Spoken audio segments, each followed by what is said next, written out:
दिल्लीमध्ये फटाके फोडण्यास परवानगी दिली गेली आहे। सर्वोच्च न्यायालयाने दिवाळीनिमित्त दिल्ली एनसीआर मध्ये हिरवे फटाके फोडण्यास परवानगी दिली आहे, परंतु मर्यादित वेळेत फटाके फोडावे असं सांगण्यात आलंय।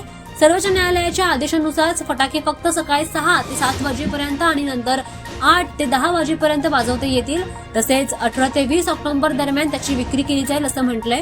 तात्पुरत्या उपाययोजना म्हणून आम्ही 18 ते 21 ऑक्टोबर दरम्यान फटाके फोडण्यास परवानगी देतो।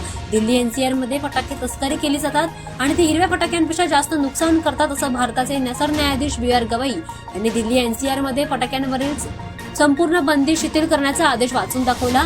आपल्याला संतुलित दृष्टिकोन स्वीकारावा लागेल, पर्यावरणाशी तडजोड न करता ते मर्यादित प्रमाणात करावे लागेल असं देखील ते पुढे म्हणाले।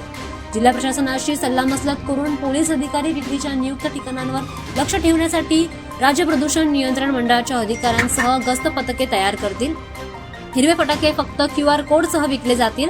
गस्त पथके नियमित तपासणी करतील जेणेकरून फक्त QR कोड असलेले फटाके विकले जातात की नाही याची अशी खात्री होईल। दिल्ली एनसीआर बाहेरील कोणतेही फटाके या प्रदेशात विकले जाऊ शकत नाहीत। आदेशाचं उल्लंघन केल्यास जबाबदारांना फक्त शिक्षाच केली जाणार नाही तर त्याचा परवाना आणि त्यांची नोंदणी देखील रद्द केली जाईल असे आदेश जारी करण्यात आले।